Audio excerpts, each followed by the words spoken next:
I shall serve without fear or favor or discrimination. Wenjogerera omuyimbi Stacia Mayanja kati mukulembeze wa kibiina kibayita NPP. NPP ye National Peasants Party. Ekibiina ekyabalunkupe kikwasiddwa omuyimbi Stacia Mayanja. Era kati ng'ogyeko Bobi Wine ye muyimbi gwe tulina nga naye president wa kibiina. I shall be loyal to the National Peasants Party and faithful, uphold this constitution, values and politics. I shall discharge my duties with honest, delicacy and integrity, and always act in the best interest of the party and the people of Uganda. I shall respect the principles of democracy, unity and transparency, and work to promote equal opportunities, social justice, and grassroots of empowerment. I shall abide by the decisions and resolutions of the National Executive Committee, the National Conference, and all competent party organs. I shall uphold discipline, protect party unity, and avoid any conduct that brings dispute to the National Peasants Party. I shall protect the sovereignty and constitution of Uganda and work for the peaceful and democratic transformation of our society. I shall not use my position for personal gain, and I shall declare any conflict in interest that may arise in the course of my duties.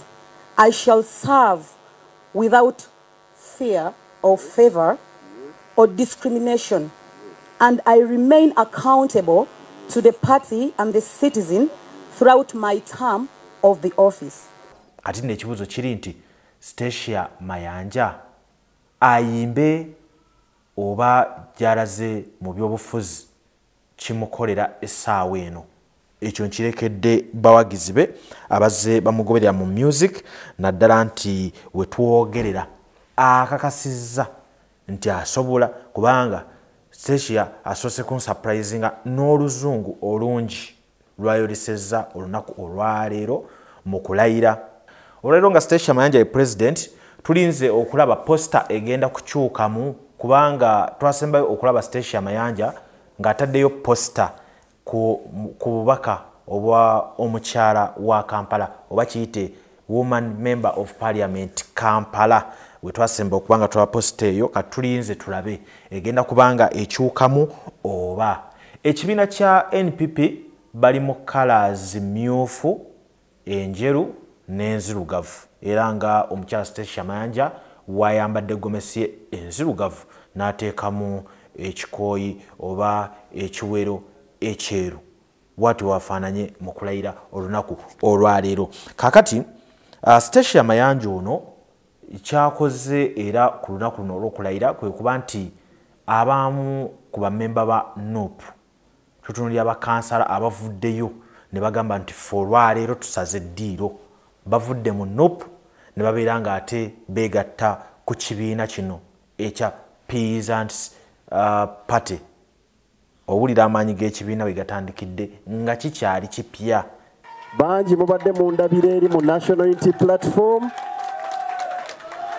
nga gye nkubira emmundu naye oluvannyuma lw'okwezuula kibagonza nze omu ku bawejjere abawangaalira mu Katanga ajjayo ekifaananyi kya Peasant atakyasobola kulya kya misana na kya ggulu neŋŋamba nti kanve mu kwerimba neegatte ku ba Peasant tununule eggwanga lino. Kaadi y'ekibiina eno wenjogerera yatunzi nnyo.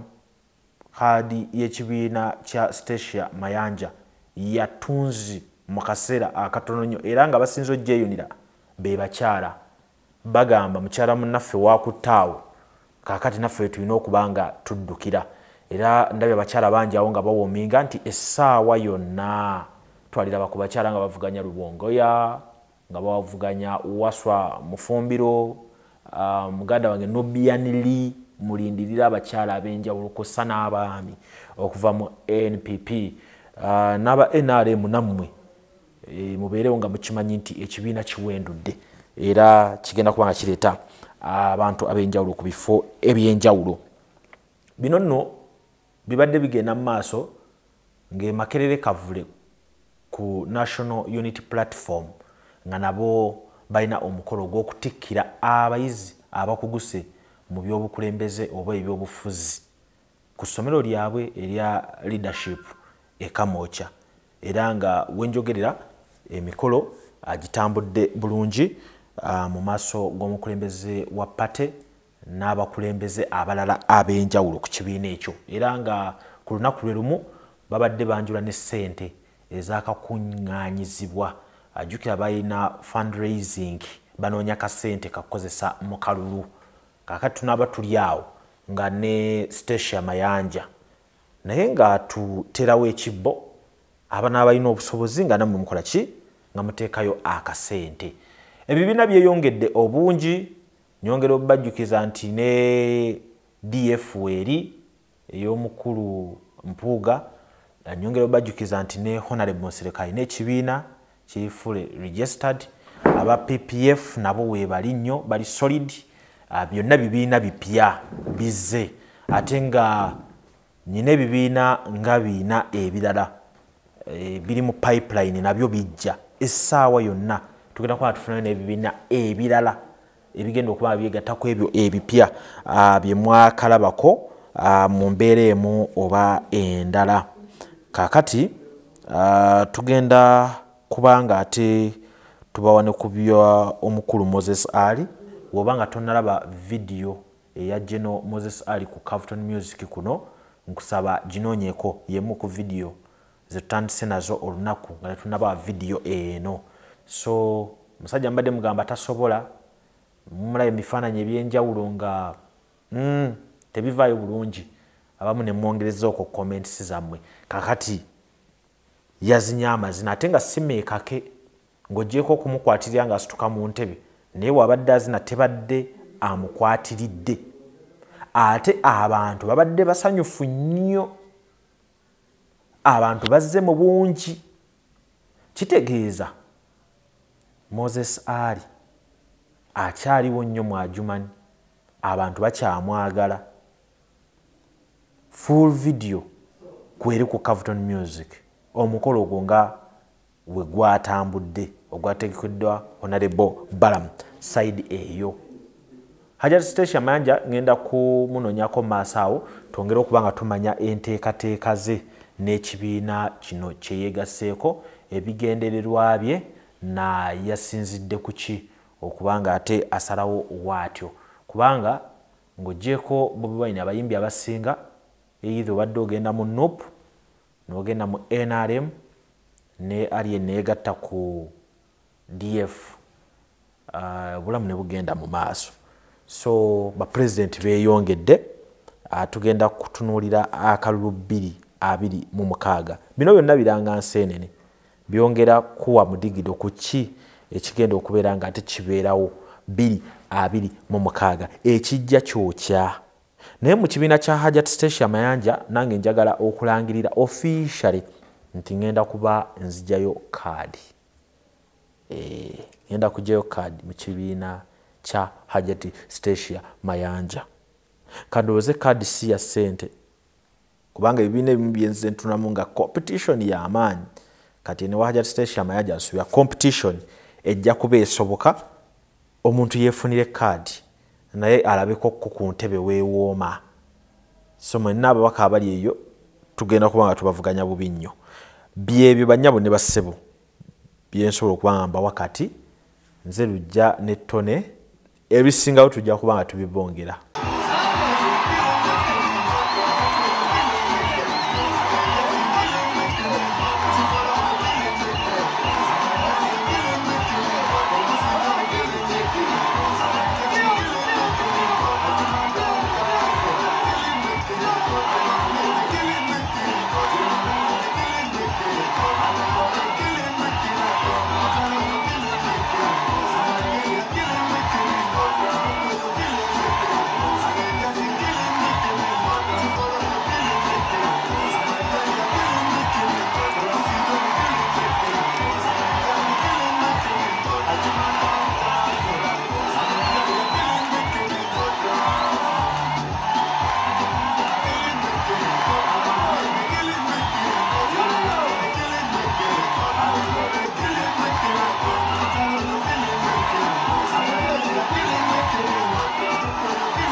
Amanya nze Nsuuga Mustafa nkola ne Alihira Holdings Uganda Limited.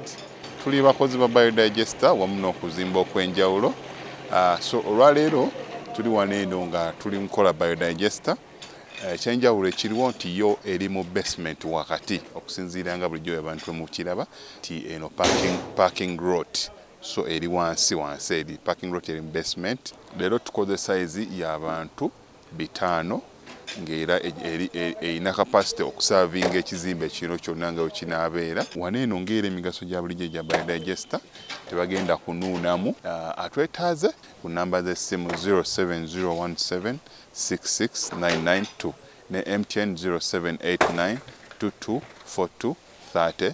Enamba ezo zonna kweziri ku WhatsApp. Airbnb home ge maka gapangisibwa nga galimu buli kimu ojja nangoye zo zokka gasangibwa na Mugongo kumpi n'ekiggwa ky'abajulizi oluguudo lwa Kolansi paka ku gate. Galina sitting room enteeketeeke obulungi, dining, effumbiro kw'ossa n'ebisenge bisatu okuli ne master bedroom. Waliwo wifi, CCTV kamera ziraba ebweru ne munda. Ku kisenge waggulu kuliko amasannyalaze okwetangira ababbi. Inverter etereka amasannyalaze ne gatavaako. Garden nnungi, parking nnungi, gate ya remote. Ekifo kino kyakomodatinga abantu okuviira ddala ku muntu omu, couple, family namwe abategese bu party obwenjawulo. Kuba ku namba z'essimu eziri wansi awo. Mwena bakasitoma abange abalungi. Tulina ebizigo ebya buli kika, oli muddugavu, oli mweru, oyagala ku brighteninga, olina embalabe, oyina binnamakula, ebizigo byonna tubiina. Twayongeddemu ebirungo mu bedroom products azeetaaze zonna weziri mu bungi. Tulina fertility tea, tulina eddagala ery'enjawulo. Gwatwetaaze so tukubirako ku namba yaffe eno wammanga 0708763211. Little Bird School, Mixed Day and Boarding School lisangibwa Nansana Kyebando Nsumbi. Bagamba nti gwe omuzadde akola ennyo ng'obudde olina butono bw'omwana wo mubakwase babeere nga tebamulabirira bulungi mu by'okusoma ne mu bulamu obwa bulijjo. Saate era ne bakugamba nti gwe omuzadde ali ku kyeyo osobola okuba ng'obawa omwana wo paka contract yo weggwako oba paka ekiseera kyekyeyo we kitambulira oba paka w'okomawo n'olaba ku mwana wo azonga obawadde byonna ebyetaagisa okulaba ng'omwana wo bamutereka mu kifaananyi ekirungi. Balina emisomo egy'enjawulo nga kw'otadde ne computer lessons eri omwana okuviira ddala ku muto paka ku mwana owa P7. Ate ng'era nkutegeeza nti n'abantu abakulu abasobola okuba batuuka ku ssomero lino nammwe basobola okuba basomesa computer. Essomero baliyita Little Bird School, liri Mixed Day and Boarding, lisangibwa wano Nansana ng'odda ku Kyebando ekyalo bakiyita Nsumbi. Rich Boutique wano ku Kamukamu Plaza Entebbe Road Kampala bayina engoye okuva e UK ez'abaami n'abakyala kossa n'abaana ebiteeteeyi ebirungi. Bayina tops, bayina pants ennungi ez'abakyala kossa n'engoye ezambalibwa munda. Bayina engoye z'abaami ng'amasuuti, bayina t-shirts ennungi, jeans ennungi, engoye endala abaami ze bambalira munda. Bayina diapers oba ziyite pampers okuviira ddala ku mwana azaaliddwa paka ku muntu omukulu. Engatto z'abakyala ennungi n'engatto z'abaami byonna babina wano ku Rich Boutique, n'ebyokwewunda eby'abaami n'abakyala. Mujje wano ku Kamukamu Plaza first floor F46 oba osobola okugiyita FF46 nga we litimbiddwa ku mulyango gwalyo, oba ku ennamba z'essimu eziri wansi awo babeere nga bakolera delivery.